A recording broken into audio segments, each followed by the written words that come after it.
Thank you for watching Mikey Talks. I'm your host, Michael Lennon, and today I'm going to talk about how I forgave my mom. To understand my mom, it can be challenging, so I'm going to start with how I grew up. I grew up with a single father. My mom had weekend visitations with me. Now, for part of my life, she actually took me to my sister's house and just dropped me off there for the whole weekend.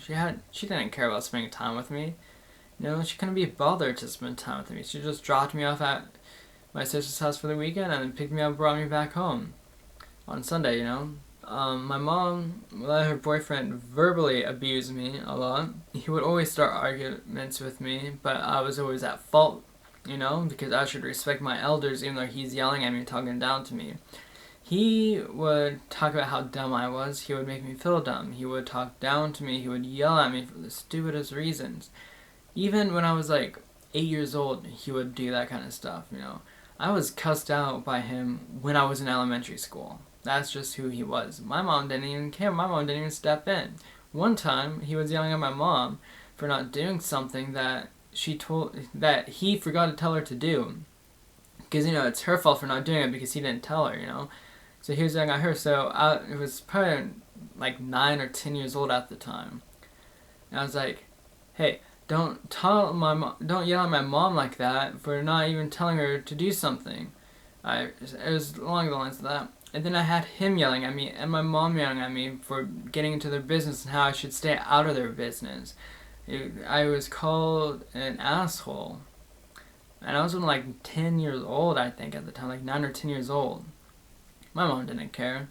My mom could care less. My mom didn't really spend a whole lot of time with me. There was some time, we would have some quality time here and there.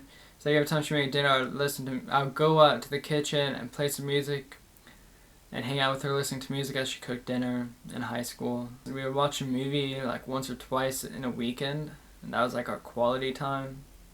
But other than that, we really didn't spend too much quality time together.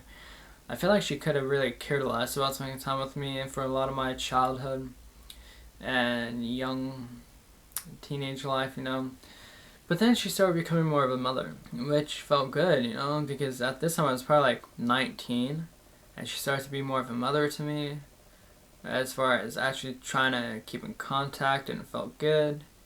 And then around my 22nd birthday, she became distant again. Yeah, that's all I have to say. She became distant again. We stopped really talking, which is nothing new to me. I'll still talk to her, but I don't go out of my way to talk to her. And it kind of just hurts to see her become distant again after just trying to get a mom, And that's one thing that bothered me as a kid is it made me feel like she didn't want me around. It made me feel like I wasn't good enough.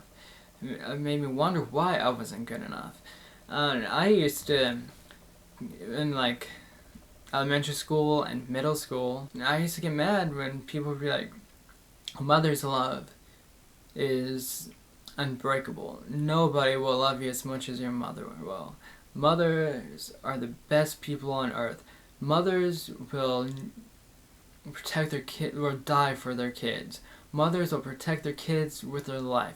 Mothers are so amazing. They love you so much. Nobody will love you as much as your mother does. But yet, my mother didn't spend time with me. Really, my mother could care less that her boyfriend was yelling at me.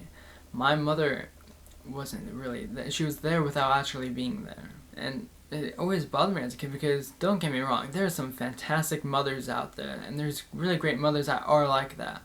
And I have all the respect in the world for those mothers. But it bothered me that everyone praised mothers, always talked about how their love is undeniable, how their love is so strong, how they'll do anything for their kids. But my mother was nothing like that. That was not my mother. But it described my father.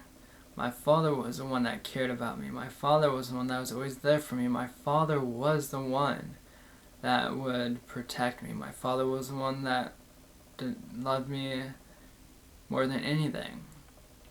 My father's love was irreplaceable. But yet, you never hear about that. You hear about the deadbeat fathers. You hear about the fathers that don't care. You hear about the fathers that are mean. And that's one of the things that bothered me as a kid. Because you always heard praised mothers, but never praised fathers.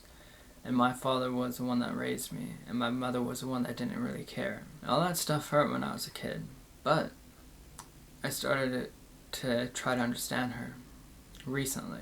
And that's when I was able to let go of all that hurt. That's when I was able to let go of my childhood. That's when I was able to become at peace with everything and become happier in life. Understanding my mother is how I forgave my mother. Because I realized that my mother, it had nothing to do with me. My whole childhood had nothing to do with me. How she treated me had nothing to do with me. It had everything to do with her. It stems down to her problems. She has her own problems. I don't know what her problems are, but she has her own problems she needs to work through, and she does not know how to adequately work through them. So she lets them consume her. She tries to numb them. I think that's why she is the way she is because she never adequately got through her problems, and she just lets them eat at her or consume her, and she's just trying to numb them. You can't be there for a child, and you can't be there for other people when you let your problems consume you, when you are trying to numb your problems instead of work through your problems. And once I start to understand that, I started to feel more sympathy for her. Now, I don't go out of my way to talk to her because I feel like it's not something I want to do, to go out of my way to keep a relationship going with someone that won't even put in a tenth of the effort that I put in. So I put in as much effort as she is willing to put in.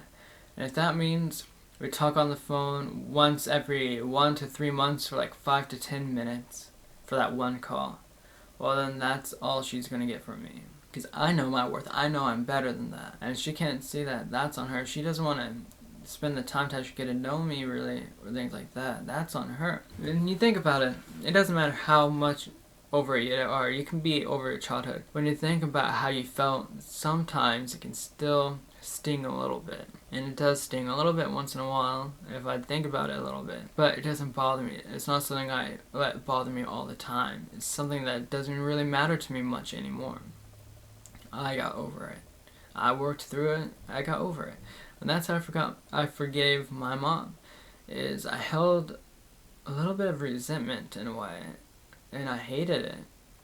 But then once I started to understand her and understand the reason why she is the way she is because of whatever problems she has and not adequately dealing with them, and that she's just numbing her pain instead of working towards bettering herself and bettering her life. That's when it's like, it has nothing to do with me. I was good enough. It's just she was not prepared to really show me that I was good enough. That's all I have to say for this. As always, I hope you have a great day.